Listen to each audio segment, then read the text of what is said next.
This is Jonathan Agger of Fifth Pro Boxing Fans, joined by Gareth A Davies. Gareth, you stayed up for Vergil Ortiz last night, as did I. What do you think? What do you think of his Oh win? well, he was very impressive, wasn't he, against Erickson Lubin? Didn't mess around, got the job done really quickly. They got Jaron Boots Ennis in the ring afterwards. Eddie Hearn was there, sporting a very casual look. Oscar De La Hoya versus Eddie Hearn. Boots Ennis now versus Vergil Ortiz. I think he's the number one in the 154 division, rightfully. This is the one and two in the division. It's a really big fight in America.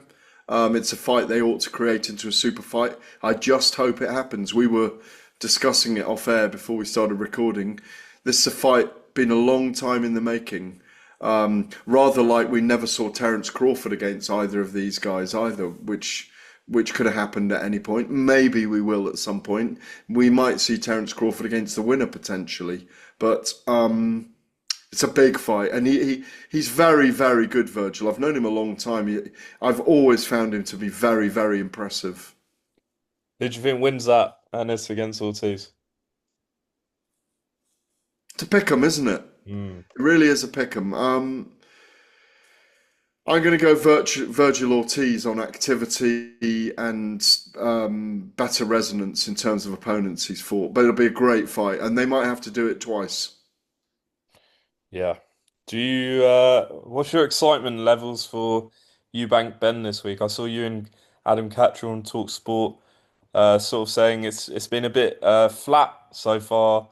I think it was yourself, or I can't remember if it was you or Adam who said they're a bit friendly this time around. They have the respect for each other. But how you feeling? We're what, 6 days out? Yeah, it was me saying that because I had watched in preparation for this week.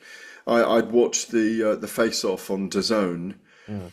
and even though they were still exchanging barbs, Eubank accusing Conor Benn of always being a drugs cheat, no matter what happens, and Conor Benn saying he thought Chris Eubank's a dick, but he has a clear, begrudging respect for him, and I thought the that emotional energy and dislike for each other has kind of gone. It's been processed a bit more, and they realise that their names are indelibly linked, as they were through their fathers and their two fights back in 1990 and 93. So, you know, they're the ultimate prize fights, literally prize fights. There's huge money at stake for these guys. I imagine when these two fights are over, they'll have earned what's the region of 16 million each for the two contests. Mm. And if Ben can pull off the improbable this time and win in the second fight, they probably do a trilogy. I still favour Chris Eubank to win it in my pick, but you can't rule out young Ben, whose stock rose from the last event. My to answer your question fully, my reservation. I'm really looking forward to the fight week. I mean, it's going to be fantastic to be around everyone all week.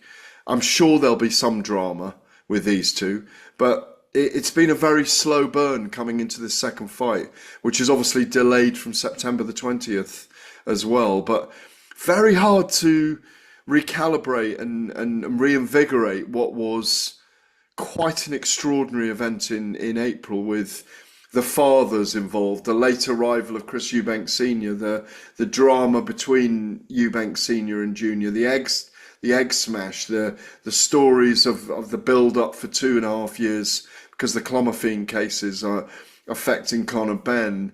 The fight itself that really lived up to all expectation. A 12-round war that was thoroughly entertaining. So I think we all enjoyed the spectacle in the night. To be able to repeat that is going to be some task. Yeah, it was quite incredible the night as well when Billy Joe Yeah, Saunders turned up exactly. as well. It was crazy. Do you think any of that's down to, last time the fight was on Sky Box Office? We always talk about the Sky machine and what they can bring to the fight. This is obviously DAZN pay-per-view. Doesn't have the same reach. Is that affecting sort of the build up for this, do you think? I think that's a consideration. Like you say, the Sky box office machine is very, very effective and has a huge reach. Um, but I just think there's yes, I think you're right. I think there's no denying that. It's a shame it's not involved, because I think it would make it bigger. Um, Look at those big events we've covered that had TNT and Sky Box Office and DAZN and TalkSport and BBC all involved. It really made a big difference, Mm. when you've got the panoply of broadcasters and all, and that cast list from the media as well as all you guys and the newspaper guys, and it really does make a difference. And we did a lot of that without any of the American media, because obviously it was kind of a British specific fight, wasn't it? That Yeah. they're peering over the wall though, over into our garden, going, as Sean Porter was on TalkSport with us last night, going, man, the way you guys do things is incredible. And there's an envy there at the moment, not a spiteful envy, but there's an envy that the fans turn out for these things. But will the fans turn out this time? It needs a big burn this week, a big bonfire, if you like, to get it going. Did you see Simon Jordan say that, what is this unfinished business about? I mean, the Eubank won the fight clearly. They just he suggested that it's purely a money fight. Is that reasonable? Is that fair? I think that is reasonable. I think he's right. It is a prize fight, as I've said. It had Turkey Al Sheikh not been putting the money up for this, who knows whether they would have gone for a second fight or not. Um, when you get a very successful contest the first time, and it was close in a sense, you could make a case for it, but I had it 8 rounds to 4 for Chris Eubank. I think most of us did, and the three judges obviously did. I think Simon's right about that. It is a big money fight that, beyond that third fight between the families. I thought one and done at the time anyway. It just felt like the perfect storm, and it had played out brilliantly. Had Turkey Al Sheikh not put the money up for this second fight, I don't think it would be happening.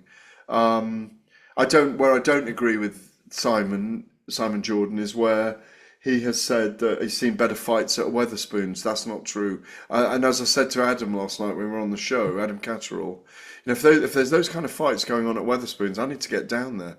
Um, Yeah. but look, it doesn't need to happen. It is happening. It's going to give them life-changing money again, so they're not going to say no to it. I wish them well in that respect, but it doesn't really have a resonance in the sport beyond these two fighting each other again. We saw Eubank release a video of his ambulance being blocked. I think that was last week. Eddie's basically saying, "Well, you can't blame us for that. That's a Tottenham Hotspur Stadium issue." I'm sure you'll be asking Chris this week about that, but what do you think he will eventually retract it, or do you think he'll stand on what he believes in? Well, I mean, I cannot believe if it is Matchroom, then it's ridiculous. It's ridiculous anyway that those gates were locked and they weren't allowed out. I'd like to have had a statement from the security teams that weren't allowing the gates to be opened. Mm. We need an answer from Tottenham Hotspur Stadium and the people that run it, and as to why they did it. As you will have recall and and remember, the scenes outside afterwards, the chaos in the street. I think one of the tube stations was shut as well. There was bedlam in terms of the traffic jams outside.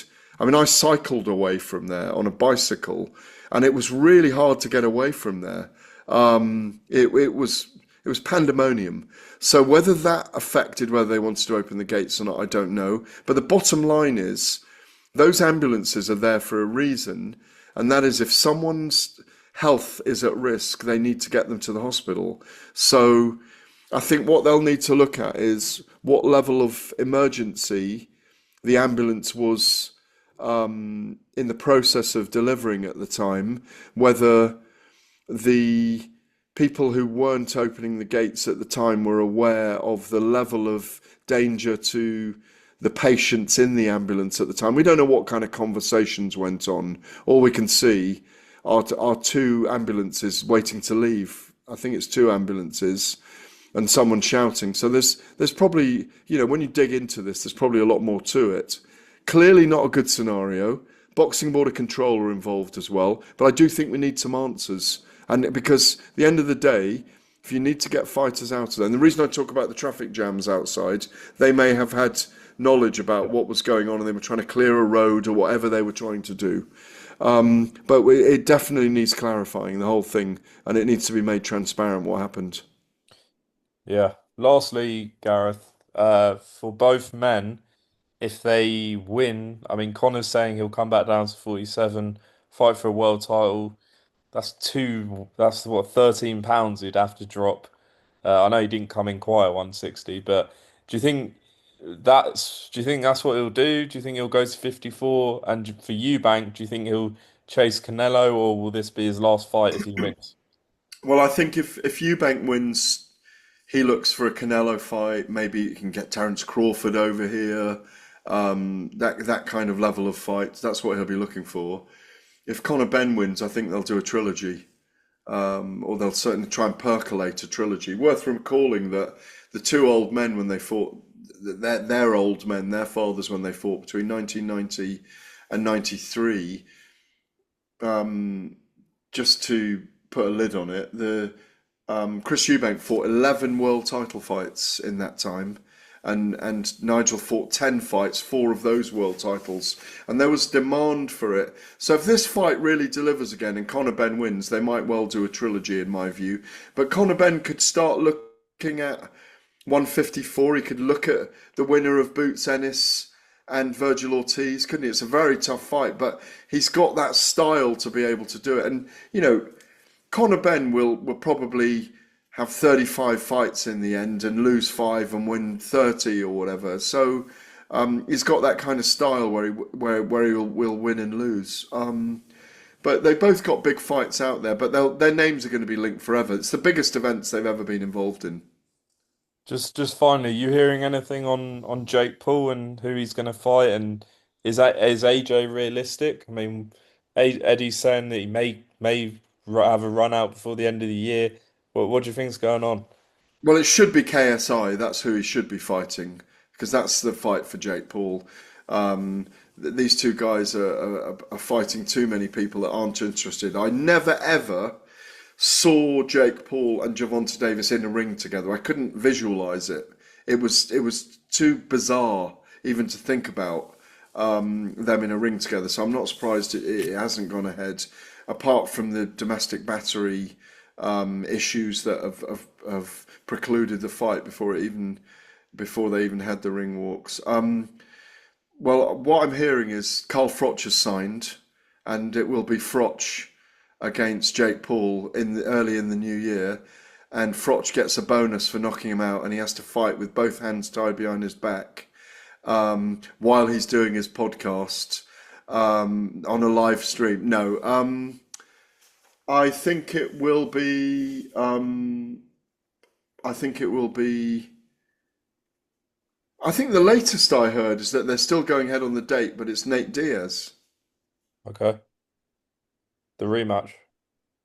the rematch. I mean, I I'm not really. I went to the Jake Paul Mike Tyson event, got pilloried for it. Was working there for Talksport. It was very. Were you there or not? Yeah, yeah. It was a very interesting event to be at, wasn't it? It was as an event.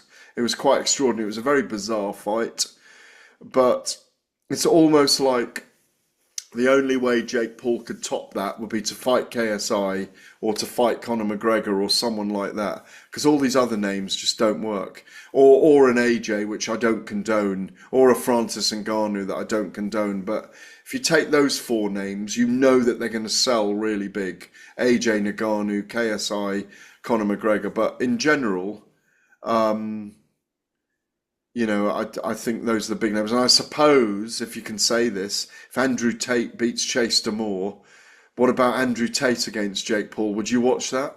Absolutely. There you go, you see. So that's what your generation are looking at the moment. You don't like the Ngannou fight? Because some people are saying that made perfect sense. No, no, what I'm saying is that would sell. Oh, right. Okay. Yeah. It would sell. I still think it'd be a very tough night for for Jake Paul. I'm not sure I condone him going against these very, very big professional fighters. Yeah. Who wins out of Jake Paul and KSI though? Probably Jake Paul. Well, he's been the more active, isn't he? KSI hasn't really fought. Well, KSI has lost to Tommy Fury and Jake Paul. Sorry, Tommy Fury's beaten both of them, hasn't he? Yeah. So it's quite weird that whole scenario, that whole influencer scene. Um, but as I said, I never depicted, I never visualized, I never thought they'd step into a ring together, Gervonta and uh, and Jake Paul. Although I was suggesting last night to Sean Porter, who of course has a win over Alexander Usyk Hmm. in their early 20s at middleweight in the amateurs, that he should be the guy stepping in against Jake Paul. They're both from Cleveland, Ohio, and he was going, look, I don't want to give a bad example by coming back and showing guys that you come back and have these money fights. He said, but hanging thinking about it, I'd probably be the perfect person to fight him right now. But yeah, it's just one of those things. Jake Paul's in his own lane doing it. He's different from all the other influencers. Why were you booked for that or not? I was gonna head out there, yeah. Disappointed or not? Look, I think the fight or exhibition was a bit strange, like you said. I wasn't like majorly excited to see it, Yeah. but I think it would have been interesting. But hopefully, obviously, Tank gets through this, and we do want to see him in fights against legacy fights, not really these We fights. want to see him against Tio Lopez, Yeah, for Shakur sure. Stevenson, Devin Haney. We want, maybe even Ryan Garcia again, but maybe not. There's big fights out there for him, Yeah. big fights. But he's just got to be careful not to implode, and hopefully he gets the right advice and the right people around him to deal with all these things. Yeah, and Gareth, I thought when you said Carl Froch had signed, I thought I had a headline for a minute, but not I, to I, be. I saw you getting excited. Yeah. Once I said with both hands tied behind his back, you knew. Yeah, yeah. But all right, Gareth, I'll see you this week for Eubank-Benn. You'll be there with Talk Sport. So watch out for what you get this week, and I'll speak to you soon. Cheers, Jonathan. Great to see you as always.